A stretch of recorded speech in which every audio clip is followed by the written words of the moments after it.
oh guys, hey guys, hey people, hey guys, David here.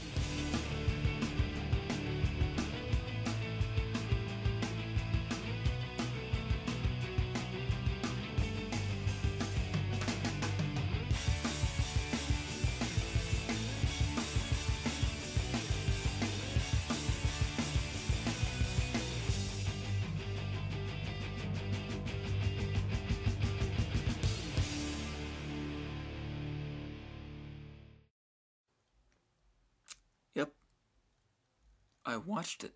I sat there and I watched this movie. Wow.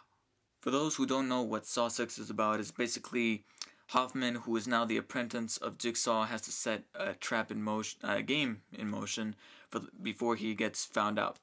That's pretty much it, while this insurance company leader is going through all these traps in order to decide who lives and who dies, to kind of understand his own policy, per se. Now here is my overall opinion about the film. I don't like it, but I do not hate it.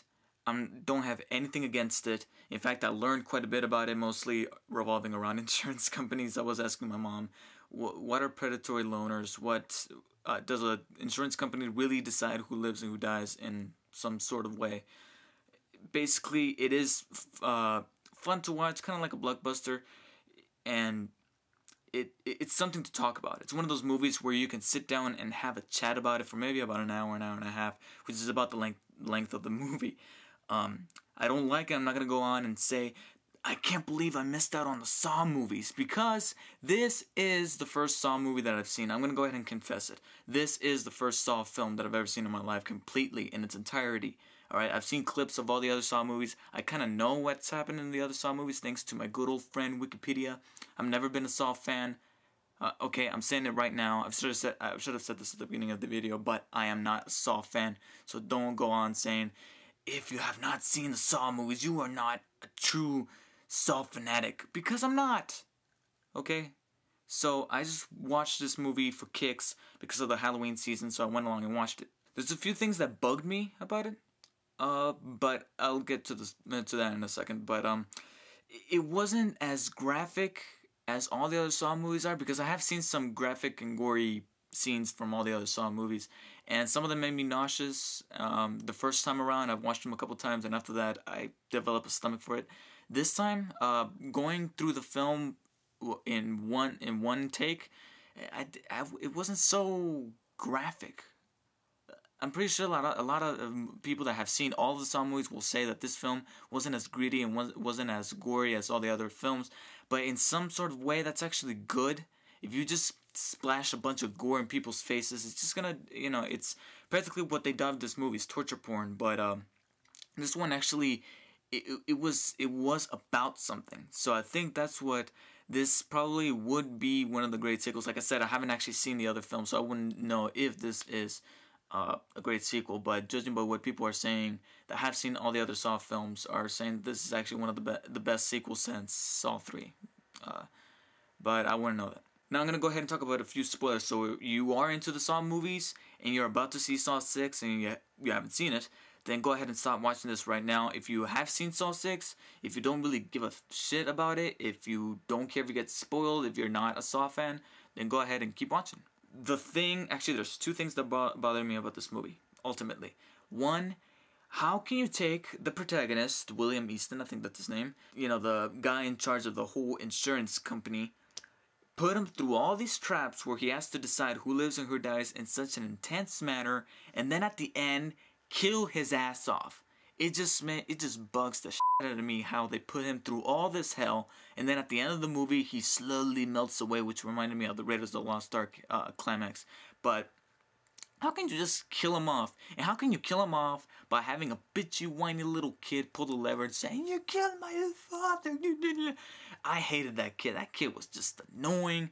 I have to say, this film had two main fetishes. It had a fetish for blondes. You got Pamela Jenkins, I think that's her name, who's William Easton's sister that is revealed at the end. And you got Jill, which hasn't appeared in the other Saw movies, who is Jigsaw's ex-wife. What's with the blondes? There were a bunch of blondes in this movie. And the other fetish is that it had bitchy people. Once again, we have that kid who's the son of the mother that is trapped in there, both of them together in the same cage, who was whining about his father dying. Oh, you killed my father. And then you got this one guy on the carousel trap who was calling bullshit on his policy. He was a bitchy, whiny little bastard, but the way he was doing it, the look on his face was ultimately hilarious. I just loved how he was just whining, and he knew that he was gonna die.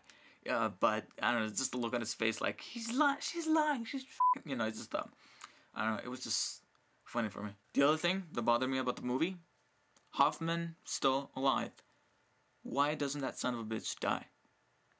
Alright, for one, nobody likes the character. Well, some people like the character, but some people want him dead because he's the one who's carrying all of Jigsaw's legacy. And he's not even carrying it on. He's just basically setting his own terms. He's basically saying, I'm going to control over this. You know, he's taking over and he's practically being a douche to those who wanted the game to go on its own course, which I think was going to end with William. And after this, there was going to be no more traps, nothing, and it's all over. And Jigsaw's will, or John's will, I should say, John Kramer, was going to end now.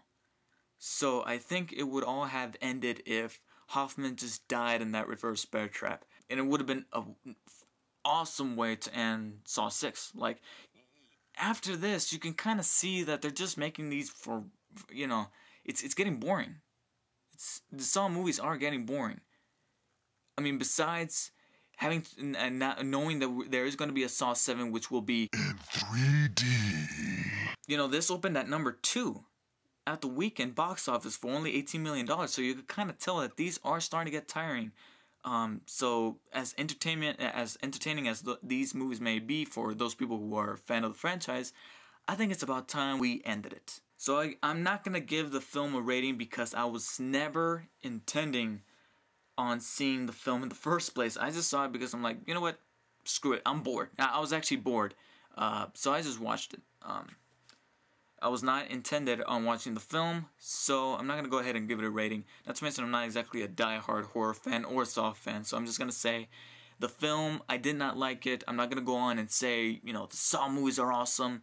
You know, I'm going to go out and buy the DVDs. No, but I would go ahead and watch it just one more time to kind of comprehend the story a little bit more, to look at some of the things that I liked about it, as, you know, it was entertainment in some sort of way for me, being not that much of a horror fan or a Saw fan, but it was entertaining somewhat, and I got a good kick out of it. So if you're a Saw fan, if you're a horror fan, go ahead and check this out. And if you were disappointed with Saw 4 or Saw 5, if you are a Saw fanatic, then definitely go see this film, because I think this will do you justice. I think this will be a better sequel.